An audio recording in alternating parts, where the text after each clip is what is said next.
Aujourd'hui, nous allons voir 5 découvertes faites en partie par hasard.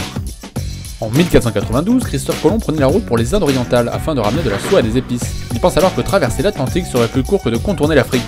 Cependant, il rencontra un problème de taille, l'Amérique. C'est ainsi qu'il nomma par erreur les habitants de ce continent les Indiens, et seront renommés plus tard les Indiens d'Amérique.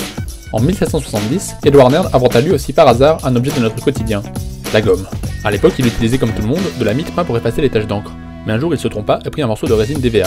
Il décida suite à sa découverte de monter un business de gomme. Cependant, pour la gomme bleue, le mystère reste entier. En 1886, le Coca-Cola fut inventé par le pharmacien John Stins Pemberton. À l'époque, le Coca-Cola était vendu comme un sirop désaltérant par la pharmacie Jacob. Quelque temps après, un serveur eut l'idée de mélanger le sirop à de l'eau gazeuse. Sans le savoir, il venait de créer la boisson la plus vendue du monde. En 1946, Pietro Ferrero décida de créer une ganache composée de poudre de cacao, de poudre de noisette et de crème de beurre pour un de ses gâteaux. Cependant, il oublia sa ganache qui finit par fondre au soleil. Ceci la rendit très crémeuse. Il décida de vendre cette crème sous le nom de Super Crema, qui deviendra plus tard Nutella. En 1853, au Moon Lake Lodge, George Crumb s'apprête à inventer l'amuse-gueule le plus vendu au monde.